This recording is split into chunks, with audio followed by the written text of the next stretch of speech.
যতই সালাত পড়েন সিয়াম রাখেন, জাকাত না দেন, আজকে যদি আবু বকর বাংলাদেশের খলিফা হতেন, তিনি আপনার বিরুদ্ধে যুদ্ধ ঘোষণা করতেন। তুমি ভয় পাচ্ছ কেন? আমাদের তোমার সেই সঞ্চিত ধন, বহু কষ্ট করে তুমি যে টাকাগুলো কামাই করে রাখছিলে ব্যাংকের মধ্যে, জাকাত দেওয়া নেই, মানুষকে দেওয়া নেই। আলহামদুলিল্লাহ, আলহামদুলিল্লাহ রাব্বিল আলামিন আর রহমানির রহিম মালিকি ইয়াউমিদ্দিন।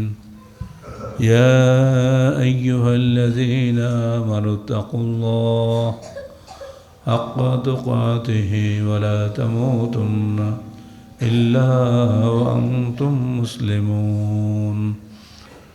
يا أيها الناس اتقوا ربكم الذي خلقكم من نفس واحدة وخلق منها زوجها وبث منهما رجالا كثيرا ونساء واتقوا الله الذي تساءلون به والأرحام إن الله كان عليكم رقيبا. يا أيها الذين آمنوا اتقوا الله وقولوا قولا سديدا يصلح لكم أعمالكم ويغفر لكم ذنوبكم ومن يطع الله ورسوله فقد فاز فوزا عظيما. فقد قال الله تعالى في الكلام المجيد: فأعوذ بالله السميع العليم من الشيطان الرجيم. بسم الله الرحمن الرحيم. وأقيموا الصلاة وآتوا الزكاة وأقرضوا الله قرضا حسنا وما تقدموا لأنفسكم من خير تجدوه عند الله هو خيرا وأعظم أجرا واستغفروا الله إن الله غفور رحيم. সূরা মুজাম্মিল মক্কি 20 আয়াত। যাবতীয় হামদ ও সানা আল্লাহ রাব্বুল আলামিনের জন্য এবং যাবতীয় দরুদ ও সালাত শেষ নবী মুহাম্মদুর রাসূলুল্লাহ সাল্লাল্লাহু আলাইহি ওয়াসাল্লামের জন্য। আপনারা জানেন প্রথম আয়াত নাজিল হয়েছিল ইকরা বিসমি রাব্বিকাল্লাযী খালাক। পরপর 5টি আয়াত কোথায় নাজিল হয়েছিল? হেরা গুহাতে।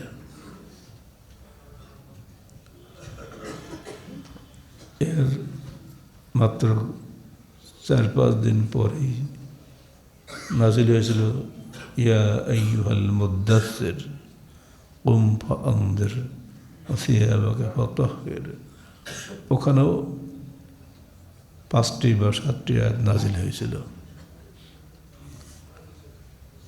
এর 2 সপ্তাহের মধ্যে নাজিল হয় সূরা মুজাম্মিল। হে চাদরাবৃত, মুদ্দাসসির অর্থ হে চাদরাবৃত, মুজাম্মিল অর্থ হে চাদরাবৃত।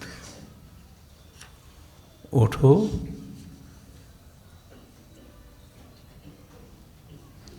রাত্রি জাগরণ করো, কিছু অংশ ব্যতীত, অর্থাৎ তাহাজ্জুদের সালাত। এটা আল্লাহর রসুলের জন্য, তার সাহাবীদের জন্য নাফিলাতান, অতিরিক্ত। কারণটা কি? ইন্না সানুলকি আলাইকা কওলান সাকিলা, আমরা সত্তর তোমার উপর নাজিল করব ভারী কিছু বিষয়। এই ভারী কিছু বিষয় যে কি নাজিল করবেন তা তো আল্লাহ বলেননি। এই ভারী বিষয়টি হলো পুরো ইসলাম। কোরআনের যে বিশাল কোরআন আপনারা দেখেন, ৬,২০৩ উপরে আয়াত রয়েছে। সমস্ত আয়াতগুলি নাজিল হয়েছে একের পর এক দীর্ঘ 23টা বছর ধরে এই ভারী কিছু বিষয় নাজিল হয়েছে। আর বিদায় হজের দিন আরাফার ময়দানে শুক্রবারে মাগরিবের আগে নাজিল হয়ে গেল, আল ইয়াওমা আকমালতু লাকুম দীনাকুম ওয়া আতমামতু আলাইকুম নি'মাতি ওয়া রাদিতু লাকুমুল ইসলাম দীনা। আজকে আমি তোমাদের জন্য তোমাদের দিনকে পরিপূর্ণ করে দিলাম এবং তোমাদের উপরে আমার নিয়ামতকে সম্পূর্ণ করে দিলাম এবং তোমাদের জন্য ইসলামকে দিন হিসাবে আমি মনোনীত করলাম। জনক ইহুদি এসে ওমর ফারুককে বললেন, হে খলিফাতুল মুসলিমিন, এই আয়াত যদি আমাদের উপরে নাজিল হতো তাহলে আমরা ইহুদিরা ওই দিন ঈদের দিন হিসেবে পালন করতাম। যে পৃথিবীর ইতিহাসে কোনো ধর্মের জন্য আল্লাহ পাক এরকম আয়াত নাজিল করেননি যে আজকে পরিপূর্ণ করে দিলাম। কেন এই কথা বলা হলো? আদম, নূহ, ইব্রাহিম, মুসা, ঈসা, পৃথিবীর যত নবী এসেছেন সমস্ত নবীর কাছেই কিন্তু তৌহিদের আমানত ছিল, কিন্তু তাদের কাছে দিন পরিপূর্ণ করা হয় নাই। সেই শুরু থেকে যে দিন চলে আসছে, যে একই দিন পরিপূর্ণতা লাভ করলো আমাদের রসুলের কাছে এসে। আর এজন্য এটা আমাদের জন্য সবচেয়ে গর্বের বিষয়। আর এজন্য ইহুদি বলেছে এটা আমাদের উপরে নাজিল হলে আমরা ঈদের দিন হিসেবে পালন করতাম। জবাবে ওমর ফারুক বলেছিলেন, তোমরা তো একটা ঈদ করতে, ওইটা ওই দিন আমাদের দুটো ঈদ ছিল। সে কীরকম? ওই দিন ছিল জুমার দিন, ওটা আমাদের সাপ্তাহিক ঈদের দিন। আর ওই দিন ছিল আরাফার দিন, ওটা আমাদের বার্ষিক ঈদের দিন। ওই দিন দুই ঈদ ছিল আমাদের। তখন ইহুদি চুপ হয়ে গেছে। সেই সূরা মুজাম্মিল, হে চাদরাবৃত, ওঠো সালাতে রাত্রি জাগরণ করো, কিছু অংশ ব্যতীত, অর্ধরাত্রি বা তার চাইতে কিছু কম অথবা কিছু বেশি, আর কোরআন তেলাওয়াত করো ধীরে সুস্থে সুন্দরভাবে। ওরাত্তিল কুরআন তারতিলা। হাফেজ সাহেবরা সাবধান, যত দ্রুত খতম তরাই পড়া যায় তত দ্রুত আর এক জায়গায় যাওয়া যাবে। দুই জায়গাতে দুই অ্যামাউন্ট হেভি পাওয়া যাবে। ধনী লোকরা এমনি করে হাফেজ ডাকে, মনে করে এক খতম কোরআন পড়লাম, এক খতম নাকি পেয়ে গেলাম। এত সহজ নয়। কোরআন পড়ারও একটা নিয়ম আছে। সেই নিয়ম আল্লাহ পাক পরিষ্কার বলে দিয়েছেন, ওরাত্তিল কুরআন তারতিলা, ধীরে সুস্থে কোরআন তেলাওয়াত করো যে মানুষ বুঝতে পারে। আব্দুল্লাহ ইবনে আমর ইবনে আস বললেন যে আমি কোরআন আরও বেশি পড়তে পারি। আল্লাহ রসুল বললেন, মাসে একবার খতম করো। না, এক মাস, তার 15 দিনই করো না, তাও হবে না। 7 দিনই করো, তাও না, আমি আরও দ্রুত পড়ব। বললেন 3 দিনের কমে আর তোমার অনুমতি দেওয়া হবে না, কারণ 3 দিনের কমে যদি তুমি শেষ করো কোরআন, তা তুমি কিছুই বুঝবে না যে তুমি কী পড়ছো। অতএব সর্বনিম্ন 3 দিনের মধ্যে আপনি কোরআন শেষ করতে পারেন। বেশি কোরআন তেলাওয়াতের যে নেকি তা তো শুনলেনি। দিনে রাতে যখনই ফাঁক পাবেন তখনই কোরআন নিয়ে বসবেন। আপনার টেবিলে যেন অলওয়েজ কোরআন থাকে। রমজান মাসটা কোরআন আমাকে সাফাত করবে। কোরআন এবং সিয়াম মুমিনের জন্য সাফাত করবে। অতএব সুযোগ পেলে কোরআন নিয়ে বসবেন। 71 সালে পাকিস্তান বাহিনীর বুকে একটা লকেট ঝুলানো দেখেছি আমরা। তো একদিন আমি এক মেজরকে জিজ্ঞেস করলাম, এই লকেটটা কেন এত বড়? কেন? ওটা কোরআন। কোরআন লটকে রাখলে কি কোরআন পাঠ করা হবে? পাঠ করা না হোক, কোরআনের নেকি তো পাবো। কে বলছে আপনাকে এগুলা? তাহলে যারা ওই কোরআন বাঁধাই করে, কোরআন ছাপে পেরেছে, ওরা তো একেবারে নেকির পাহাড় নিয়ে কোরআন আল্লাহ কাছে পৌঁছে যাবে। তখন হুঁশ হয়েছে, কথা তো ঠিকই, কোরআন ঝুলাইলেই কি হবে? কোরআন তো পড়তে হবে। আপনারা এসে মানুষ খুন করছেন, নিরীহ মানুষকে গুলি গুলি মেরে ফেলে দিচ্ছেন, আর কোরআনকে আপনার জন্য সাফাত করবে নাকি? তখন হুঁশ হয়েছে, রে বাপরে, বিশাল কথা বলল। অথচ এটা ওদের একেবারে বলা যায় একেবারে নিয়ম, আর্মিদের এখানে ঝুলে রাখবেই ওরা। ওদের আকিদা হলে কোরআন ঝুলালে আমার সমস্ত বিবাদ আবার বেশি গেল। এই আকিদা যদি কেউ বাংলাদেশে থাকেন সাবধান থাকেন, এগুলি করবেন না। তো সূরা মুজাম্মিলের একটা মৌলিক বক্তব্য হচ্ছে ইন্না সানুলকি আলাইকা কওলান সাকিলা, আমরা সত্তর তোমার উপর নাজিল করব ভারী কিছু বিষয়। এই আয়াতের একটা খুব লম্বা, সূরা মুজাম্মিলের 20টা আয়াত, তো 20 নম্বর আয়াতটাই সবচেয়ে লম্বা। এই একটা আয়াত দিয়ে একটা রুকু, সেখানে যে আল্লাহ পাক বলছেন আকিমুসসালাহ ওয়া আতুজ যাকাহ, তোমরা সালাত তোমরা কায়েম করো এবং যাকাত আদায় করো। ও আকরিদুল্লাহ কারদান হাসানা।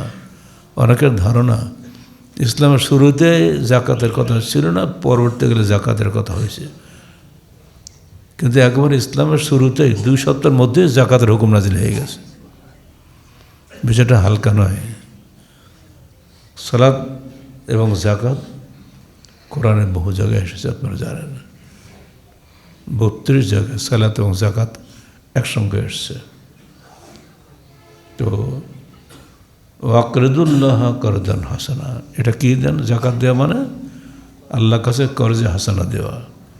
মানুষকে কর্জ দিলে যেমন তিনি ফেরত দিতে বাধ্য হন, আল্লাহকে কর্জ দিলে আল্লাহ ঠিক তেমনি করে আপনাকে ফেরত দেবেন। আল্লাহ কখনো ওয়াদা খেলাপ করেন না। আপনি যা দিবেন তার চেয়ে বহুগুণ বেশি আল্লাহ থেকে আপনাকে ফেরত দিবেন। ওমা তুকদ্দিমু লিআনফুসিকুম মিন খায়রিন তাজিদুহু ইনদাল্লাহ। আল্লাহ বলছেন তোমরা তোমাদের জন্য অগ্রিম যা কিছু পাঠাবে, যে কোনো নেকির কাজ পাঠাবে, মানে খায়রিন নেকির কাজ, এখানে খায়ের অর্থ সম্পদ, অর্থ যাকাতের মাল, তাজিদুহু ইনদাল্লাহ, অবশ্যই তোমরা সেটা আল্লাহর কাছে পাবে। ওয়া খায়রান ওয়া আ'যামা আজরা, আল্লাহ কাছে যেটা পাঠাবে সেটাই হলো উত্তম ও মহান পুরস্কার। আর তোমরা আল্লাহর নিকটে ক্ষমা প্রার্থনা করো। শুধু পাঠালেই হবে না, ইস্তেগফার করতে হবে যে আল্লাহ আমি যাকাত দিলাম, তুমি আমাকে ক্ষমা করো। জীবনে বহু গুনাহ করেছি, জানায় অজানায় কোনো ঠিক নাই। আর মানুষ তো প্রতিদিনই গুনাহ করে, রাগের মাথায় অনেক কথা বলে ফেলি, ইচ্ছার বিরুদ্ধে অনেক কাজ করে ফেলি, এটা মানুষের সাধারণ নিয়ম। আর সেজন্য গুনাহে সগীরা গুনাহে কবিরা হতেই আছে আমাদের। আশা করুন আল্লাহ পাক বলছেন তোমরা আল্লাহকে কর্জ দাও, শর্ত হলো ইস্তেগফার করতে হবে, আল্লাহর কাছে ক্ষমা প্রার্থনা করতে হবে, কারণ নিশ্চয়ই আল্লাহ ক্ষমাশীল ও দয়াবান। এমন তো আপনারা চিনছেন, এখন যুদ্ধ হচ্ছে, হতি আর কি যেন যুদ্ধ লেগেই আছে। এই এমন একসময় অত্যন্ত শস্য শ্যামল দেশ ছিল, সেখানে ইসলামের দাওয়াত দিয়ে মুআজ বিন জাবালকে রাসূলুল্লাহ সাল্লাল্লাহু আলাইহি সাল্লাম প্রেরণ করলেন। মুআজ বিন জাবাল মাত্র 34 বছর বয়সে মারা গেছেন। তার মধ্যে এত গুণ ছিল, এত যোগ্যতা ছিল, ওমর ফারুক বলেছিলেন, হে আরবের মেয়েরা, তোমরা কি মুআজের মতো সন্তান জন্ম দিতে পারো না? তার গুণমুগ্ধ ছিলেন ওমর ফারুকের মতো মানুষ। এই জন্য আল্লাহ রসুল বাছাই করে ইয়ং ম্যানকে পাঠিয়েছিলেন। অর্থাৎ আল্লাহ রসুল যখন পাঠিয়েছেন মুআজের বয়স তখন 30ও হয়নি, 20-25 বছর বয়স। ওটুক ছেলেকে তিনি এমন পাঠালেন ইসলামের দাওয়াত দিয়ে। কি বলে পাঠালেন? এবং যখন পাঠাচ্ছেন আপনি বিস্মিত হবেন। এমন পাঠানোর সময় মসজিদে নববীতে আল্লাহ রসুল তাকে এগিয়ে দেওয়ার জন্য এসছেন। উটের পিঠে বসে আছে এই ছোট্ট ছেলে মুআজ বিন জাবাল, আর নিচে দাঁড়িয়ে আছেন প্রিয় নবী মুহাম্মদ রাসূলুল্লাহ সাল্লাল্লাহু আলাইহি ওয়াসাল্লাম। বিচারে খেয়াল করবেন কে কোথায়, উস্তাদ নিচে, শিষ্য উপরে। ইসলামে এই কোনো ভেদাভেদ নাই। কি চমৎকার সাম্যের নিদর্শন, বিশ্বকে চমকিত করে দিবে। তো বলছেন, হে মুআজ, তুমি যখন ওখান থেকে ঘুরে আসবে তখন হয়তো আমাকে আর দেখবে না। আমি তোমাকে বিদায় দিচ্ছি যে এই কথাগুলো বলে, এগুলো বলে তাদেরকে দাওয়াত দিয়ে আসো। মুআজ কাঁদতে কাঁদতে শুনলেন।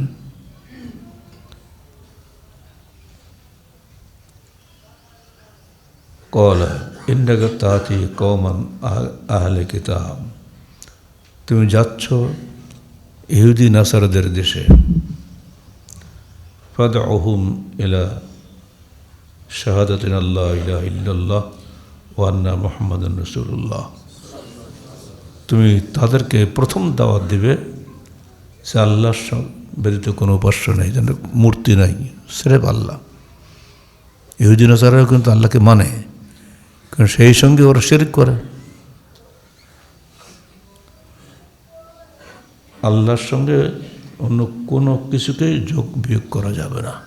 লা ইলাহা, কোনো ইলাহা নেই ইল্লাল্লাহ, আল্লাহ ব্যতীত, এক নম্বর। ওয়া আন্না মুহাম্মাদান রাসূলুল্লাহ, দুই নম্বর, মুহাম্মদ হচ্ছেন আল্লাহর রসুল। এখন মুসাও নেই, ঈসাও নেই। ওরা তো মুসার অনুসারী, নাসারারা ঈসার অনুসারী না। লাউ কানা মুসা হাইয়ান লামা ওয়াসিআহু ইল্লা ইত্তিবাই, আজকে মুসা বেঁচে থাকতেন তাহলে আমার অনুসরণ করা ব্যতীত তার কোনো উপায় থাকতো না। অতএব হে আহলে কিতাব, মনে রেখো মুহাম্মদ হচ্ছেন শেষ নবী, তিনি একমাত্র রসুল। ফাইনহুম আতাউ লিযালিক ফাআলামহুম আন্নাল্লাহা ক্বাদ ফারাযা আলাইহিম সাদাকা, যদি ওরা তাওহীদের এবং রিসালাতের এই দাওয়াত কবুল করে নেয় তাহলে তাদেরকে তুমি বলবা যে আপনাদেরকে যাকাত দিতে হবে।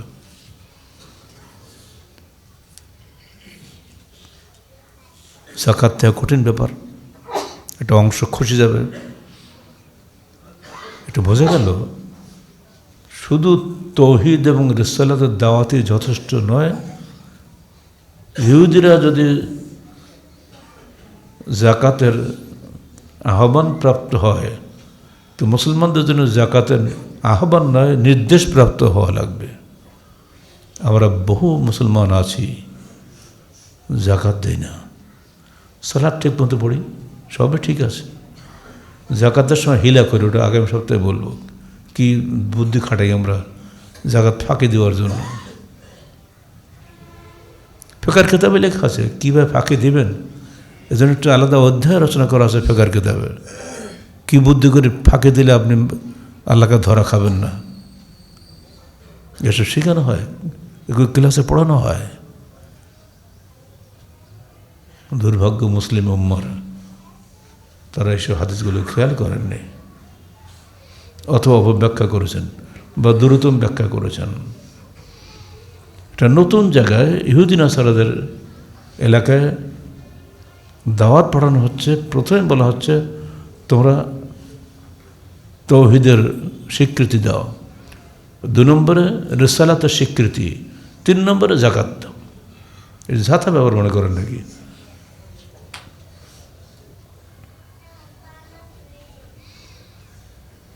কারণ তুখাযু মিন আগনিয়াইহিম ওয়া তুরাদ্দু ইলা ফুকারাইহিম, তোমাদের দেশে যারা ধনী তাদের কাছ থেকে যাকাত নেওয়া হবে, এবং তোমাদের দেশেই যারা গরিব আছে তাদের মধ্যে ওটা ফেরত দেওয়া হবে। এই শর্তে যদি তারা রাজি হয় তাহলে তুমি তাদের ইসলাম কবুল করে নিও, আর নইলে ওদের বিরুদ্ধে যুদ্ধ করতে হবে। বুখারী মুসলিম হাদিস। কি জাতা কথা মনে করেন নাকি? মুআজ বিন জাবাল অক্ষরে অক্ষরে এটা পালন করেছিলেন, কোনো খাতির করার নাই। প্রথম বছর গেল, দ্বিতীয় বছরেই শুনলেন আল্লাহ রসুল দুনিয়া থেকে বিদায় হয়ে গেছেন। ইতিমধ্যে আবু বকর খলিফা হয়েছেন। তিনি ঘোষণা দিলেন, যারা জাকাত দেবে না আমি তাদের বিরুদ্ধে যুদ্ধ ঘোষণা করলাম, লাউকাতিলান্না, তাদের বিরুদ্ধে আমি যুদ্ধ করব। ওমর ফারুক জি হাজির, বলে হে খলিফা, যারা সালাত পড়ে, সিয়াম রাখে, কলমা স্বীকার করে, আখিরাতে বিশ্বাস করে, মুসলমান, উনি তাদের বিরুদ্ধে কী করে অস্ত্র ধারণ করবেন? দ্ব্যর্থহীন ভাষায় আবু বকর জবাব দিলেন, লাউকাতিলান্না মান ফাররাকা বাইনাস সালাতি ওয়াজ যাকাত, অবশ্যই অবশ্যই আমি যুদ্ধ ঘোষণা করব ওই ব্যক্তির বিরুদ্ধে যে সালাত এবং যাকাতের ফরজিয়তকে পার্থক্য করে। কোনো খাতির নেই, ও সালাত পড়ুক, সিয়াম রাখুক, সবই রাখুক, যদি যাকাত না দেয় আমি অবশ্যই তার বিরুদ্ধে যুদ্ধ ঘোষণা করব। তখন ওমর ফারুক বললেন, হ্যাঁ আসলে কত সারাহা সাদরা, আবু বকর সিনা প্রসারিত হয়ে গেছে। তিনি অবশ্যই সে মেনে নিলেন। ও দেখতে পাচ্ছেন ওমর ফারুকের মতো সাহাবি, আল্লাহ রসুল বলেছেন তার প্রশংসায় বহু কথা, তো একটা হলো এই, তো হক নাজিলে ওমরের জবান থেকে ওমর যেটাই বলে তার পক্ষে অনেক সময় আয়াত নাজিল হয়েছে। তিনটা ঘটনা এটা ঘটেছে। তিনি এটাও বলেছেন, ওমর যে রাস্তায় চলে শয়তান সে রাস্তায় চলে না। সে ওমর যখন বাধা দিলেন এটাও আবু বকর তোয়াক্কা করেন নাই। অবশেষে ওমরও সারেন্ডার করলেন যে না, আবু বকর ঠিক আছে। তো বোঝা গেল যদি আপনি যতই সালাত পড়েন, সিয়াম রাখেন, যাকাত না দেন, আজকে যদি আবু বকর বাংলাদেশের খলিফা হতেন, তিনি আপনার বিরুদ্ধে যুদ্ধ ঘোষণা করতেন। কত কঠিন বিষয়টা খেয়াল করবেন।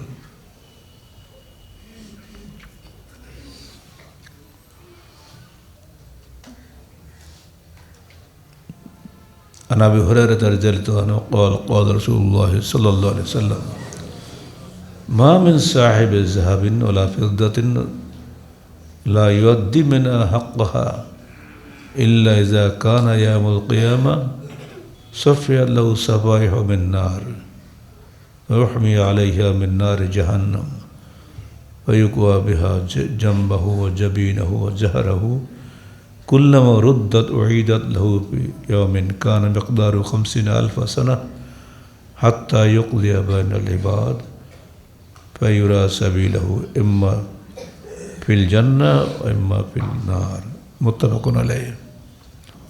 আবু হুরায়রা রাদিয়াল্লাহু আনহু বর্ণিত, রাসূলুল্লাহ সাল্লাল্লাহু আলাইহি ওয়াসাল্লাম ইরশাদ করছেন, সোনার উপর মালিক যারা, অর্থাৎ যাদের অর্থ সম্পদ আছে, তারা যদি যাকাত না দেয়, মালের হক আদায় না করে, ফরজ যাকাত ছাড়াও কিন্তু হক আছে, আলী হাক্কুন সিওয়া যাকাত অন্য হাদিসে এসেছে। আমাদের ধারণা বছরে একবার যাকাত দিলে মালের হক আদায় হয়ে গেল, না, মালের হক সবসময়। যে আপনার মসজিদে এসছেন, মনে কেউ খালি হাতে ফেরেন না, আল্লাহর কোটো যখন আপনার সামনে যায়, আমার তো মনে হয় খালি হাতে কেউ ফিটান না। 10 টাকা 5 টাকা 20 টাকা 100 টাকা দিচ্ছেন আপনার সবসময়, এটা কি সাদাকা হচ্ছে না? এটা ওই হিসাবের যাকাতের বাইরে এগুলা। আপনি এখানে বেরোচ্ছেন, রাস্তায় ফকির মিসকিন বসে আছে, আপনি টাকা না দিয়ে যেতে পারেন? আপনার বিবেকে বাঁধে না যে আল্লাহ আমাকে তৌফিক দিয়েছেন, আমাকে ভিক্ষা করতে হচ্ছে না, সে আমারই একটা ভাই ওখানে বসে আছে বা পড়ে আছে বা খোড়া ল্যাংড়া ইত্যাদি অন্ধ আছে না রে, রাস্তায় দিয়ে দেখা কী অবস্থা। ওদের দিকে একবার তাকালে মনের মধ্যে ধাক্কা লাগে না? ওই অবস্থা তো আমার হতে পারত। যার মধ্যে বিবেক আছে ওদেরকে না দিয়ে কেউ যেতেই পারবে না। এই যে আপনি দেখছেন, এটা কিন্তু আপনার মূল জাকাতের অংশ নয়, এটা ফরজ জাকাতের বাইরে। ফরজ জাকাতের বাইরেও আপনার জন্য সবসময় সাদাকা দিতেই হচ্ছে। সাদাকা, জাকাত অর্থ পবিত্রতা, মাল পবিত্র হচ্ছে। সাদাকা হচ্ছে সত্যতা। আপনি যে মাল দিচ্ছেন আল্লাহর রাস্তায়, এটা আপনার জন্য আল্লাহর কাছে যে নেকি লেখা হচ্ছে, এটা সত্য প্রমাণিত হচ্ছে সাদাকার মাধ্যমে। সাদাকা মানেই হচ্ছে সত্যতা।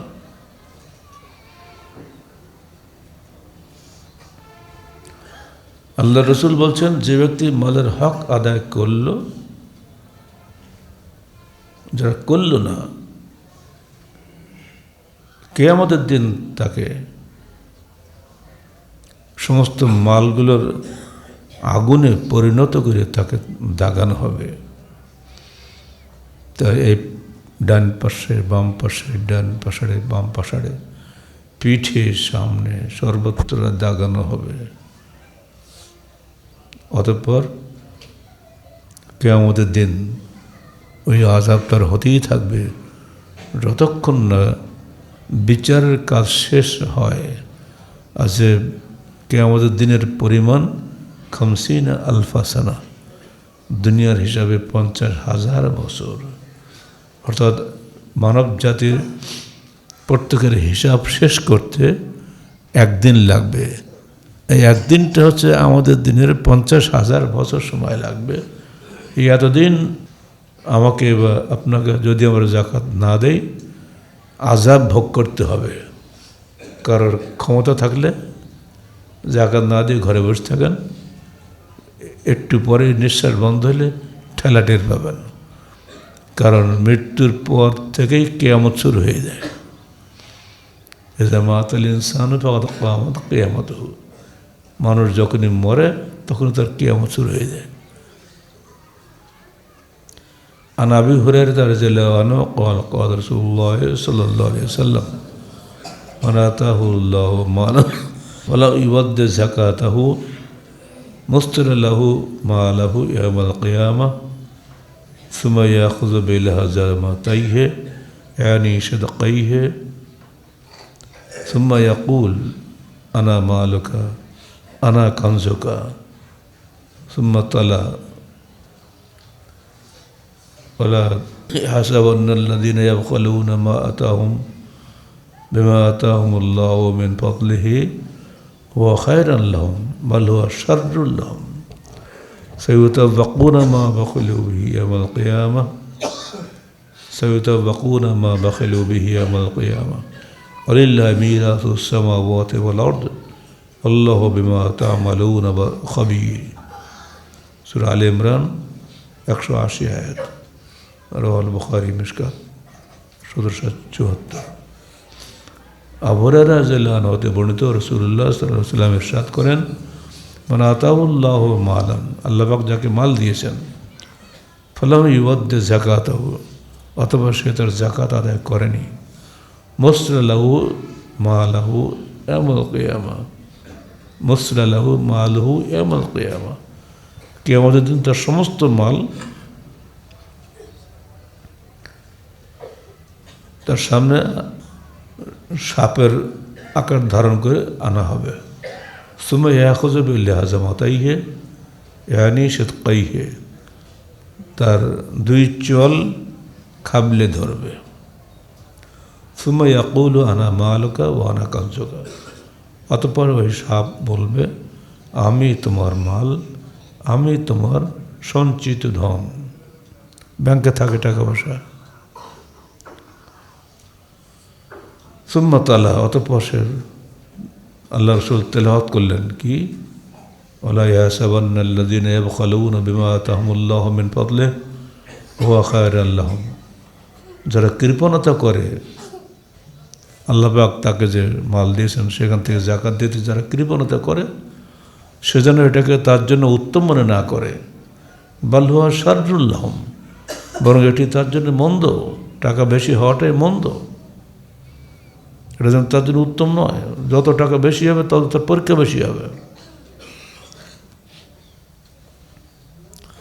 আল্লাহ বাসাত আল্লাহ নাস বেমালিন লাবাগাউ ফিল আরদে। অন্য আয়াতে এসেছে যদি আল্লাহ পাক দুনিয়াতে মানুষকে বেশি বেশি মাল দিতেন তারা অবশ্যই সীমা অতিক্রম করতো। এটা বাস্তব, মাল বেশি হলে সীমা অতিক্রম সে করবেই। এই জন্য আল্লাহ পাক মাল খুব বেশি দেন না। কারণ মাল কাউকে দিয়েছেন, ধ্বংস হয়েছে, সেই ব্যক্তিকে কারণ যে মুসার স্বাস্থ্য হয়, সে মুসার দিন গ্রহণ করেনি, তাকে আল্লাহ মাল দিয়েছিলেন পরীক্ষার জন্য। এমন মাল সে পাইল যে সে জমিনে ডেবে গেল, ধ্বংস হয়ে গেল, সিলাসিলি করতে লাগল, কিন্তু জমিন ধসে গেল, কেউ ঠেকাতে পারেনি। এজন্য আল্লাহ পাক কোরআনে তার আলোচনা করেছেন। ওয়ালিল্লাহি মিরাসুস সামাওয়াতি ওয়াল আরদ। আল্লাহ বলছেন সায়ুতাওয়াক্কুনা মা বাখিলু বিহি ইয়াওমাল কিয়ামাহ। তার সমস্ত মাল কিয়ামতের দিন তাকে বেড়িবদ্ধ করা হবে, গলায় পেঁচিয়ে ধরবে, ঠেলা সামলা। যখন কবরে ঢুকবে তখন মন্দ চরিত্রের, কুৎসিত চরিত্রের একটা কালো কিম্ভূত কিমাকার এসে তার সামনে দাঁড়াবে। তখন আমরা বলবো, তুমি কে? তোমার দেখে তো ভয় পাচ্ছি আমি। তুমি ভয় পাচ্ছ কেন? আমি যে তোমার সে সঞ্চিত ধন, বহু কষ্ট করে তুমি যে টাকাগুলো কামাই করে রাখছিলে ব্যাংকের মধ্যে, জাকাত দেওয়া নেই, মানুষকে দেওয়া নেই, আমাদের সেই, অন্য কিছু না। ঠিক আর একজন মানুষ কবরেজ গিয়ে সুন্দর চেহারার আর একজন তার সামনে এসে হাজির হবে। তখন মাইয়েত বলবে, তুমি কে? তোর চেহারা তো খুবই সুন্দর। বলে, হ্যাঁ আমি তোমার সাথী, আমি তোমার মাল। দুনিয়াতে তুমি মালের সঠিক ব্যয় করেছিলে, আল্লাহর পথে ব্যয় করেছিলে, আল্লাহর হুকুমে আমি তোমার সেই মাল, অন্য কিছু না। দুই ধন মানুষের দুই রকম সাথী কি আমাদের এর কবর গেলে আমাদের সামনে আসবে। আল্লাহ বলছেন ওয়ালিল্লাহি মিরাসুস সামাওয়াতি ওয়াল আরদ। আসমান জমিনের সমস্ত ধন সম্পদ আল্লাহর। আল্লাহ বিমা তা'মালুনা খাবীর। আর তোমরা যে কি করো না করো সব কিছু আল্লাহ খবর রাখেন।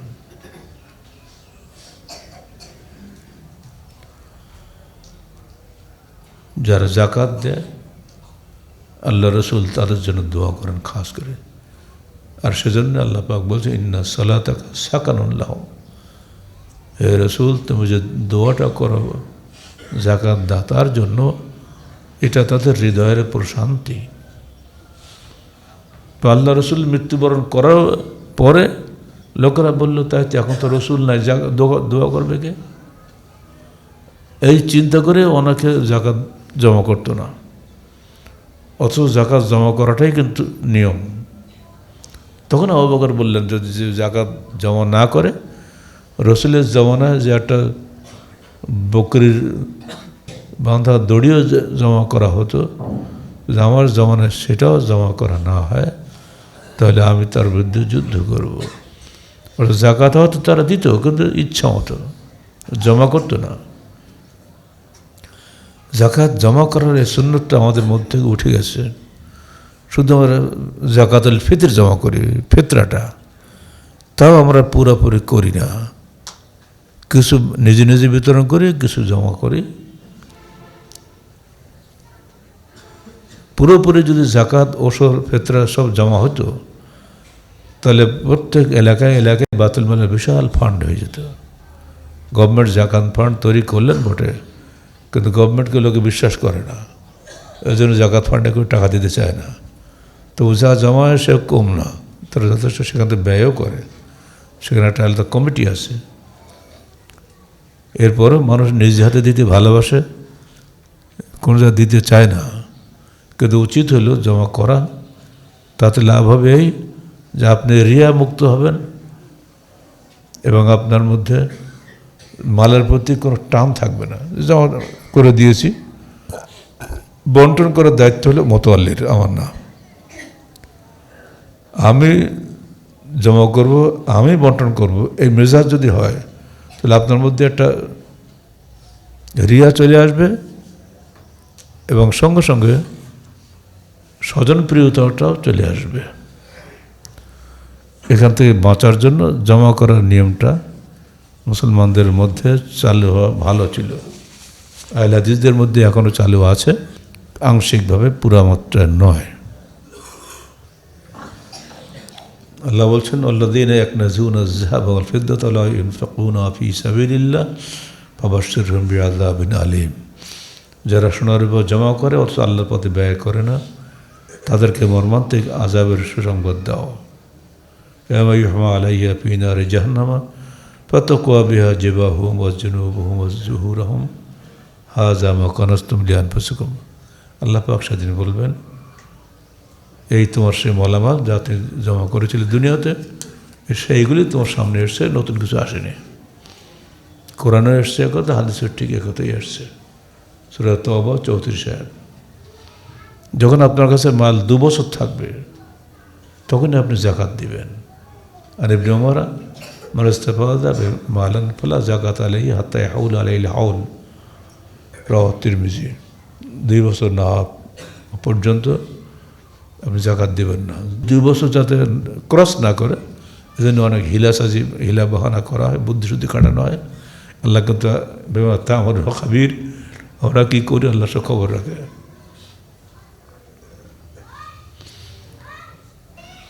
আর নিসাব কি, মক্কায় সূরা মুজাম্মিল যখন নাজিল হয় তখন কিন্তু নিসাব নাজিল হয়নি। যাকাত তারা দিতেন, সালাতও আদায় করতেন, কিন্তু নিসাব নাজিল হয়েছে পরে।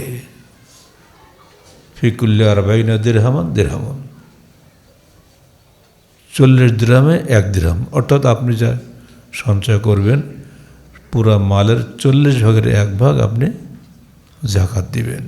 আমরা সহজ বাংলায় বুঝি, শতকরা 2.5 টাকা। 30টি গরু যদি থাকে আপনি 1টা বাছুর দিবেন। 40টি ছাগল যদি থাকে 1টা মুসান্না ছাগল দিবেন। মানে দাঁত ভেঙে নতুন দাঁত ওঠে না, একে মুসান্না বলা হয়। 30টিতে 1টা বাছুর, 40টি ছাগলে 1টা মুসান্না। অনেকের আছে এগুলা।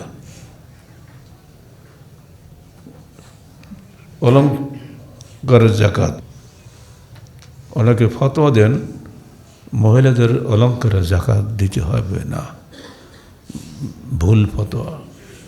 আর জানাব ইমরাত আব্দুল্লাহ ইবনে মাসউদ قال قال رسول الله صلى الله عليه وسلم يا معشر النساء تصدقنا على من وليكن। কারণ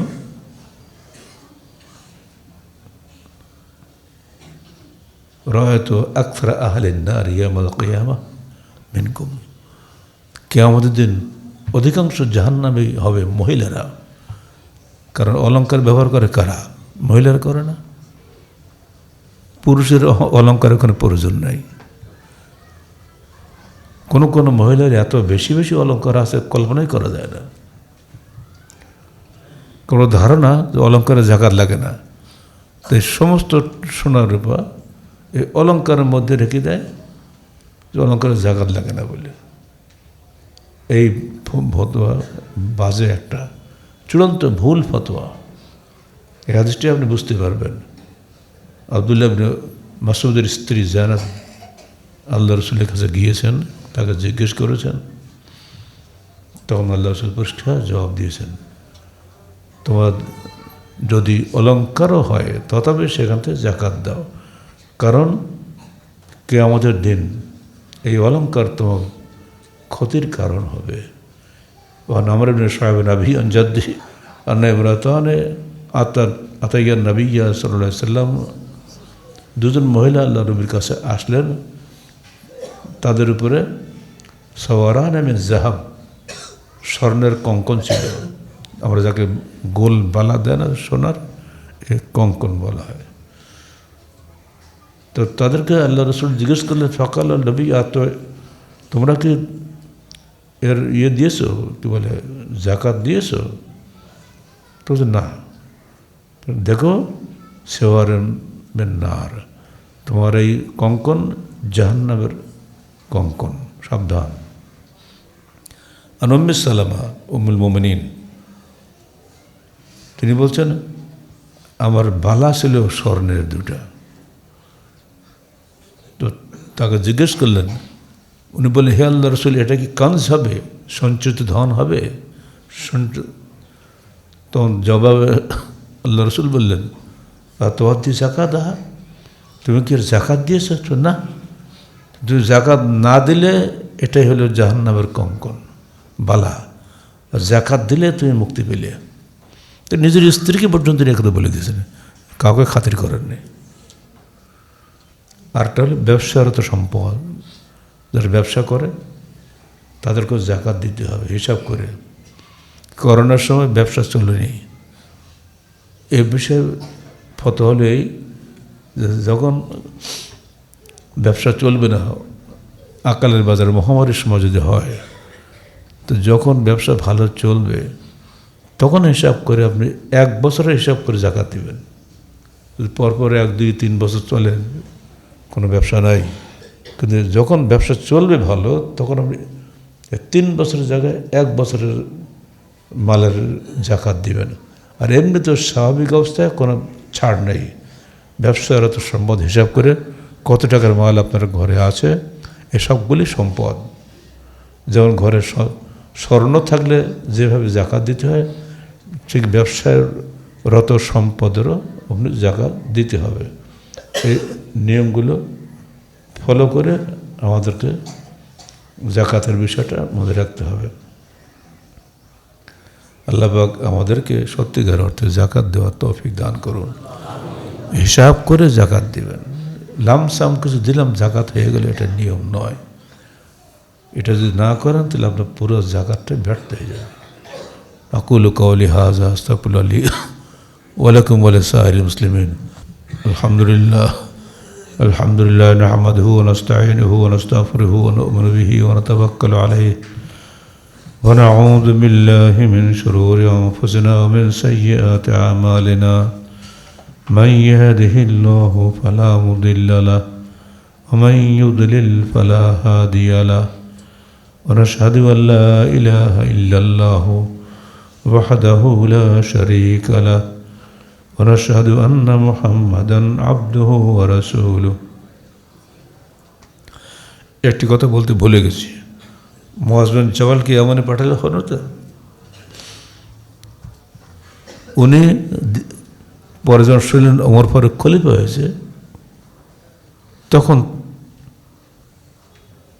পুরো ইয়ামানের যত জাকাত জমা হয়েছে তার 1/3 মদিনার রাজধানীতে পাঠিয়ে দিলেন। ওমর ফারুক ধমক দিলেন, তোমাকে পাঠানো হয়েছে কি জাকাত আদায় করার জন্য, না তোরাদ দিলে ফাকারাহিম, ওই দেশের গরিবদের মধ্যে বিতরণ করার জন্য তোমাকে পাঠানো হয়েছে, তোমাকে কেন্দ্রে পাঠাতে বলছে কে? তো উনি জবাব দিলেন, আমার এখানে তো ফকির পাচ্ছি না, যা পাচ্ছি দিয়ে দিছি, আর এখন এগুলো এক্সট্রা রয়ে গেছে, এজন্য ফেরত দিলাম। পরের বছর 2/3 ফেরত পাঠাইছে, তারপরের বছর পুরোটাই ফেরত পাঠাইছে। আমার কাছে জাকাত নেওয়ার কোনো লোকই নেই। বলেন সুবহানাল্লাহ। একটা দেশের জাকাত নেওয়ার লোক নাই, কারণটা কি? একটা এই জাকাতের ফলাফল, তো জাকাতটা মুসলমানরা ঠিক মতো দেয়, আর কোনো ট্যাক্সই লাগে না, কিচ্ছু লাগে না, এতেই হয়ে যায়। দূর অতীতে এই বাস্তবতা আপনাদেরকে শুনিয়ে দিলাম। বাংলাদেশ যারা নেতৃত্বে আসছে যাচ্ছে, আর কোনো লাভ নেই, যে ফকির সে ফকিরে থাকছে। আমাদের বগুড়ার আলুওয়ালারা বসে, আরে বাবা তুমি প্রধানমন্ত্রী হলে তো আমার তা থেকে আর আলুর কী হবে, তাই বলো, মানে আলুর দাম নেই, খাবে কি, খরচ ওঠে না। রংপুরে ঠিক একই কথাই বলছে, দেশের দরিদ্রতা দূর করার একমাত্র সবচেয়ে বড় মাধ্যম হচ্ছে যাকাত ঠিকমতো আদায় করা। তার স্পষ্ট দলিল হচ্ছে এটা। আর এ বিষয়ে বিস্তারিত আলোচনা আমরা করে দিচ্ছি আমাদের যাকাত সাদাকা বইটা আছে না, দেখবেন সব পাবেন ওখানে। এর মধ্যে বিস্তারিত আলোচনা আমরা করে দিয়েছি। বর্তমানে প্রশাসনে যারা আসছেন এরা তাদের জন্যও আমাদের উপদেশ, কিছুই যদি না পারেন খালি মুসলমানদের ধর্মীয়ভাবে উদ্বুদ্ধ করেন। এর দেশের 92-93% মুসলমান, তারা যে জাকাতটা দেয় হিন্দুদের টাকা আমাদের লাগবে না, খালি মুসলমানদের জাকাতে মানুষ খেইগুল পাবে না। আল্লাহ পাক আমাদের সবাইকে তৌফিক দান করুন। আলহামদুলিল্লাহ নাহমাদুহু ওয়া নাস্তাঈনুহু ওয়া নাস্তাগফিরুহু ওয়া নু'মিনু বিহি ওয়া নাতাওয়াক্কালু আলাইহি ওয়া নাউযু বিল্লাহি মিন শুরুরি আনফুসিনা ওয়া মিন সাইয়্যাতি আ'মালিনা মান ইয়াহদিহিল্লাহু ফালা মুদিল্লা লাহু ওয়া মান ইউদ্লিল ফালা হাদিয়া লাহু ওয়া নাশহাদু আন লা ইলাহা ইল্লাল্লাহু ওয়াহদাহু লা শারীকা লাহু ওয়া নাশহাদু আন্না মুহাম্মাদান আবদুহু ওয়া রাসূলুহু ইন্নাল্লাহা ওয়া মালাইকাতাহু ইউসাল্লুনা আলান নবী ইয়া আইয়ুহাল্লাযীনা আমানু সাল্লু আলাইহি ওয়া সাল্লিমু তাসলিমা আল্লাহুম্মা সাল্লি আলা মুহাম্মাদ ওয়া আলা আলি মুহাম্মাদ কামা সাল্লাইতা আলা ইব্রাহিম ওয়া আলা আলি ইব্রাহিম ইন্নাকা হামিদুম মাজিদ আল্লাহুম্মা বারিক আলা মুহাম্মাদ ওয়া আলা আলি মুহাম্মাদ কামা বারাকতা আলা ইব্রাহিম ওয়া আলা আলি ইব্রাহিম ইন্নাকা হামিদুম মাজিদ আল্লাহুম্মা আনসুর মান নাসরা দীন মুহাম্মদ সাল্লাল্লাহু আলাইহি ওয়া সাল্লাম ওয়াজআলনা মিনহুম ওয়া খুযুল মান খাযালা দীন মুহাম্মদ সাল্লাল্লাহু আলাইহি ওয়া সাল্লাম ওয়া লা তাজআলনা মিনহুম ইবাদাল্লাহ রাহিমাকুমুল্লাহ ইন্নাল্লাহা ইয়া'মুরুকুম বিল আদলি ওয়াল ইহসান ওয়া ইতা'i যিল কুরবা ওয়া ইয়ানহা আনিল ফাহশাই ওয়াল মুনকারি ওয়াল বাগyi ইয়া'iযুকুম লা'আল্লাকুম তাযাক্কারুন। যাকাতের বাইরেও যে দান আছে সেই দান থেকে মসজিদটা করে দেওয়ার চেষ্টা করেন। বুঝতে পারছেন তো? মসজিদ আপনাদের দিকে তাকিয়ে আছেন, এটা আমাদের সম্পদ, আমরাই সালাত পড়বো, আমাদের মা বোনরা সালাত পড়বে, খেয়াল রাখেন। ওয়ালা যিকরুল্লাহি তাআলা ওয়া আলা ওয়া আযওয়া জাল্লা ওয়া আতামু আহাম্মু আকবার।